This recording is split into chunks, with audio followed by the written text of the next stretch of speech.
बहुत ज़्यादा लीन नहीं करना पड़ता, बहुत ज़्यादा जैसे R15 वगैरह है इसमें हैंडल बार यहाँ पर है, तो ऐसा कुछ नहीं है, बहुत सिंपल है। So hi everyone, welcome back to my new vlog. आज की वीडियो में मैं आपको बताऊंगा, आप सामने जो बाइक देख रहे हो CBR 250, आज हम इस बाइक का रिव्यू करने वाले हैं। और इस बाइक के जो ऑनर हैं वो है आदित्य भाई। आज वो इस बाइक के बारे में बताएंगे। स्टार्ट करते हैं, आदित्य भाई बताएंगे इस बाइक के ऑनरशिप रिव्यू में कि इनको ये बाइक कैसी लगी, चलाने में कैसी है और इसमें क्या क्या मतलब नुकसान है इस बाइक के या फायदे हैं, बहुत सारी बातें आपको बताएंगे ये। हे एवरीवन, आई होप सब लोग अच्छे हैं। तो ये मेरी CBR 250R है। ये इंडिया में 2011 में लॉन्च हुई थी और उसके बाद से होंडा ने इस बाइक पे बिल्कुल ध्यान नहीं दिया है। जिस शेप में, जिस फॉर्म में ये आई थी, उसी फॉर्म में, उसी शेप में हल्के फुल्के अपडेट के बाद ये बंद हो गई। और उसके बाद इसकी फैन फॉलोइंग जितनी भी है, जो भी कल्ट फॉलोइंग है, वही लोग इसको फॉलो कर रहे हैं और मैं भी उन्हीं में से एक हूँ। तो ये मेरी बाइक है। ये ट्राई कलर CBR है। जो नॉर्मल कलर्स है उनसे थोड़ी सी महंगी आती है, रेप्सोल होती है ट्राई कलर वाली। मेरे को ये पूरे दिल्ली NCR में तो मिली नहीं थी, तो मजबूरी में फिर मेरे को ये ग्रेटर नोएडा से लेनी पड़ी थी, इसलिए इसका नंबर UP है। ये बाइक मैं 17-18 हज़ार चला चुका हूँ। इससे पहले मेरे पास 2 CBR रह चुकी हैं, CBR 150 और CBR 250 दोनों ही थी। तो ये मेरी दूसरी 250 है और ये कलर की वजह से मैंने ली थी बेसिकली। ये कलर मुझे बहुत पसंद था। अब मैं इस बाइक के बारे में थोड़ा सा बता देता हूँ। तो रेगुलर जैपनीज बाइक की तरह ये बाइक भी बहुत स्मूथ है चलने में, बहुत रिलायबल है, जल्दी से कोई पार्ट खराब ही नहीं होता। मैं जस्ट इसकी सर्विस करवाता हूँ और ये सर्विस के बाद बिल्कुल नॉर्मल चलती रहती है। कोई पार्ट कभी कोई कंप्लेंट नहीं करता, कोई वाइब्रेशन नहीं है बाइक में, एकदम स्मूथ चलती है। जो दूसरी CBR 250 है हमारे पास, मेरे फ्रेंड के पास है, ब्लैक कलर है, वो 50,000 क्रॉस कर चुकी है। और केबल्स भी उसकी ना हम आ, अपने सहूलियत के हिसाब से चेंज करवा लेते हैं। बाइक में ऐसा कुछ नहीं होता कि केबल खराब हो रही है, कुछ खराब हो रहा है। तो रिलायबल तो बहुत ही ज़्यादा है, बहुत अच्छी बाइक है, स्मूथ बहुत है, पावर बहुत अच्छा है। टॉप ये 166 167 जाती है। हम श्योर जो दूसरे CBR ओनर्स हैं वो भी यही फेस कर रहे होंगे, वो भी यही एक्सपीरियंस करते हैं कि 67 167 168 के बाद ये ऊपर नहीं जाती है। बट ये पुरानी बाइक है, रॉ बाइक है, BS3 मॉडल है, तो इसमें कोई रीव लिमिटर नहीं है। ये पूरी रॉ पावर है, जितनी इसके अंदर पावर है पूरी आउटपुट दे देती है। अब मैं इसकी पावर की बात करूं तो ये बाइक 27 bhp की है, ठीक है। तो अभी इसके कंपटीशन में CBR के साथ KTM की ड्यूक 250 है और सुजुकी की जिक्सर 250 है। बट अगर आप पावर से कंपेयर करोगे तो उसमें सबसे ज़्यादा फास्टेस्ट यही है। 27 bhp है। ये टॉप एंड अपना 167 टच कर देती है और बहुत जल्दी टच करती है। साथ के साथ हमने कंपैरिजन में साथ में चला कर भी देखी है, of course with proper safety.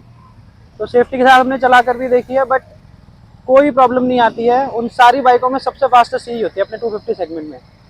अब बात करते हैं इसके सर्विस इंटरवल की। तो इसकी सर्विस हर 2000 किलोमीटर पर होती है।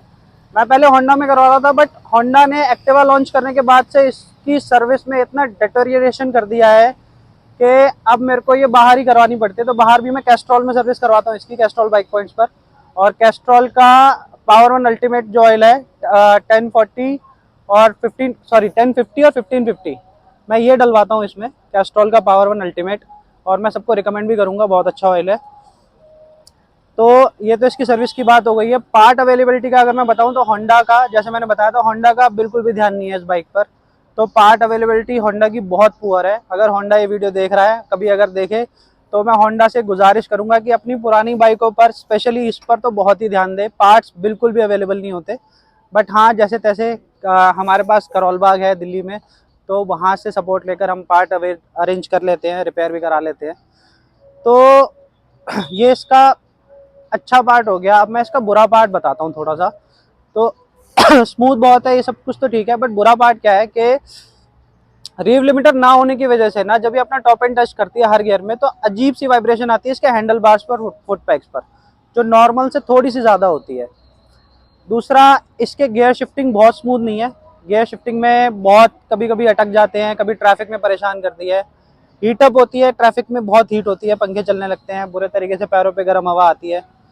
तो ये आई थिंक ये सारी बाइकों में ही रहता है, ये ऑयल कूल्ड में, तो जो वाटर कूल्ड होते हैं, सॉरी, वाटर कूल्ड बाइकों में सब में ये हीटिंग का इशू तो रहता ही है। बट इसमें थोड़ा सा ज़्यादा लगता है मुझे, क्योंकि ये पैनल्स वगैरह हैं तो सीधी पैर हवा पर आती है, जो सॉरी हवा सीधा पैरों पर आती है।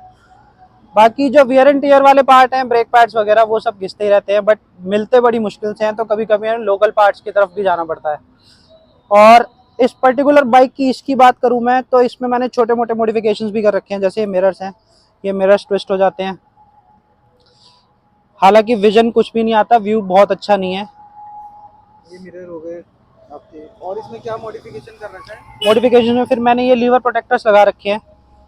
तो ये लीवर प्रोटेक्टर्स के साथ मैंने एक छोटा सा जुगाड़ भी कराया, वो मैं सबको बता देता हूँ जो ये प्रॉब्लम फेस करते हैं कि ये ना लूज हो जाते हैं। तो उसके लिए हम क्या कर सकते हैं, मैंने ये FG के एंड ग्रिप लिए हैं, जो यामाहा FG है उसके ये एंड ग्रिप लिए हैं, उसके ऊपर ये लीवर प्रोटेक्टर रख के और फिर टाइट करा है। तो उससे क्या है ना कि ये जो पार्ट है ये अंदर ग्रिप बना लेता है और इसके ऊपर अपना लीवर प्रोटेक्टर ग्रिप बना लेता है। तो एक छोटा सा हैक है जो सबके काम आ सकता है। उसके बाद ये मैंने कुछ ये फेयरिंग्स के ऊपर ये लगा रखे हैं। मैंने एक इसमें एक छोटा सा जुगाड़ और करा है जो हैजार्ड लैंप के लिए है। तो मेरी बाइक के चारों इंडिकेटर्स आप देख सकते हैं साथ में जल रहे हैं। वो कैसे जल रहे हैं, नॉर्मली लोग हैंडल बार पर एक स्विच लगा लेते हैं, बट वो स्विच मैंने एक हार्डवेयर की शॉप से 10 रुपये का परचेज करके वो स्विच मैंने यहाँ पर इंस्टॉल कर दिया। ये फेयरिंग काट के और यहाँ पर लगा दिया, ये स्विच ऑफ और ये ऑन हो जाता है। इसके साथ चारों इंडिकेटर साथ में जलने लगते हैं। इसके अलावा और कोई मॉडिफिकेशन? इसके अलावा एज सच कोई मॉडिफिकेशन नहीं है। थोड़ा बहुत रिपेयर्स के जो काम है वो मैं करता रहता हूँ। इसका इंडिकेटर खराब हो गया था तो वो मैंने खुद ही ठीक कर लिया था थोड़े। अच्छा, एक मैं CBR के बारे में एक बहुत बड़ा एक प्रॉब्लम बता देता हूँ। जो CBR का ये वाला पार्ट है ना, ये वाला पार्ट, साइलेंसर और साइलेंसर प्लेट, ये इस तरह से डिजाइंड है और इतना बाहर निकला हुआ है कि ये पार्ट ना स्क्रैच मैग्नेट है। यहाँ पर इतने स्क्रैचेस आते हैं, आप कुछ भी कर लो, आप कितना ही ध्यान से चला लो ट्रैफिक में, बट इस पार्ट पर स्क्रैच आएंगे ही आएंगे। मैं आपको गारंटी देता हूँ कि शायद ही आपको ये CBR देखेंगे 250 जिसमें साइलेंसर की प्लेट पर स्क्रैच नहीं होंगे। अच्छे से अच्छे जो यूट्यूबर्स हैं, कोई जो ब्लॉगर्स हैं, जो अच्छे राइडर्स हैं, वो कितना ही मेंटेन करके रख लें, इस पर स्क्रैच आते ही हैं। तो हर CBR ओनर इस टाइम जो देख रहा होगा वो समझ सकता है कि ये वाला पार्ट इसका स्क्रैच मैग्नेट है। उसके बाद थोड़े से मॉडिफिकेशन मैंने ये कर रखे हैं, यहाँ पर रबर के पैड्स लगा रखे हैं। नॉर्मली ये कार के ट्यूब का पार्ट है बेसिकली, तो ये मैंने क्यों लगाया, क्योंकि ये जो पैड्स है ना मेरे, इनसे स्क्रैच आते थे, तो मैंने यहाँ पर स्क्रैच ढकने के लिए ये पैड्स लगा दिए हैं। बाकी पूरी बाइक स्टॉक है। बाइक आप देख सकते हैं 18,000 चल चुकी है। तो आपने ये 2017 में ली थी और अब तक 18,000 चला चुके हैं? हाँ, ये 18,000 नहीं, अब ये 22,900 चल गई है। 22,900 चल चुकी है मतलब। हाँ, तो ये इस बाइक के बारे में बताता हूँ। तो जैसा मैंने बताया था कि ये कलर कहीं पे मिल नहीं रहा था, तो ये 2014 का मैन्युफैक्चरिंग है, बट मैंने ये परचेज करी है 2017 में। तो ये मैन्युफैक्चरिंग 2014 है बट रजिस्टर्ड 2017 है। और जैसे बंदे कहते हैं कि 2014 की रजिस्ट्रेशन है तो 2017 में ली थी, तो इससे कोई दिक्कत तो नहीं इससे आती? कोई प्रॉब्लम नहीं आती है बाइक में। अगर आपको कोई मॉडल ऐसा मिल रहा है पुराना किसी शोरूम ओनर के पास स्टॉक में खड़ा हुआ है, तो आप उसको बेझिझक ले सकते हो, कोई प्रॉब्लम नहीं आती है। और अगर आपको आपकी मनपसंद बाइक मिलती है तो आप आंख बंद करके ले लो, क्योंकि ये जो कलर्स होते हैं ये फ्यूचर क्लासिक है मेरे हिसाब से ना। ये फ्यूचर में एक कलेक्टेबल आइटम भी हो सकता है, आई डोंट नो कैसा होगा, बट मेरे पास ये हमेशा रहेगी। बाकी पूरी बाइक स्टॉक है, बाकी तो ऐसा कुछ है नहीं, थोड़े बहुत स्टिकर्स मैंने लगा रखे हैं। ये तो भाई जैसा कि अपने आदित्य भाई ने बताया इसके रिव्यू और इसके बारे में बताया कितनी बाइक चल चुकी है, और फिलहाल इनको इंजन से रिलेटेड इसमें कोई शिकायत नहीं है, बट शिकायत है तो सिर्फ होंडा से ये है कि इसके पार्ट अवेलेबल नहीं हो पाते हैं। तो भाई थोड़ा सा मतलब ये है कि इसका थोड़ा सा ये नुकसान भी बोल सकते हो कि होंडा को इस बाइक के पार्ट प्रोवाइड करने चाहिए, बट फिलहाल ये बाइक इनके हिसाब से ये अभी भी रिकमेंड करते हैं कि भाई बंदे अभी भी अगर आपको कहीं पर मिलती है सेकंड हैंड, नहीं तो नहीं मिल पाएगी, बट अगर आपको अच्छी कंडीशन में कोई सेकंड हैंड CBR 250 मिलती है तो मैं रिकमेंड करूंगा कि नई ड्यूक 250 या नई जिक्सर 250 या कोई भी 250 सेगमेंट की बाइक है, आप उसको नया परचेज करने से बेटर ना आप इसको पुराना परचेज कर सकते हो। ये कभी परेशान नहीं करेगी, क्योंकि इस बाइक का जो क्लच है ना वो 1 लाख 1.5 लाख किलोमीटर चलता है। मैं खुद एक्सपीरियंस कर चुका हूँ। इस बाइक का एक एक पार्ट है ना वो ऐसा है कि बुलेट प्रूफ पार्ट है, कभी खराब होता है। इंजन इसका ऐसा बुलेट प्रूफ इंजन है कि इसको कितना ही रेव कर लो, ठीक है, पूरी रेड लाइन होती है। मैं आपको एक बारी करके भी दिखा देता हूँ, आ जाओ। कि मैं न्यूट्रल कर देता हूँ इसको।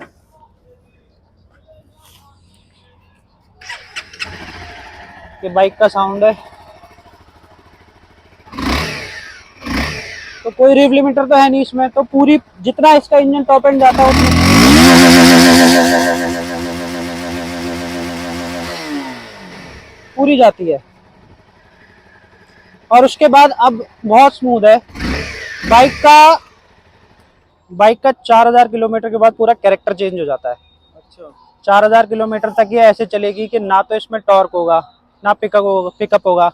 आपको कभी कभी तो ऐसा लगेगा ट्रैफिक में जैसे आप स्प्लेंडर चला रहे हो, ठीक है। लेकिन 4000 किलोमीटर के बाद ये बाइक का पूरा कैरेक्टर चेंज हो जाता है। 4000 आरपीएम के बाद ये बाइक प्रॉपर अपने फुल फॉर्म में आती है, प्रॉपर पावर में आती है। बाइक का sound, RPM, smoothness, power delivery सब कुछ चेंज हो जाता है।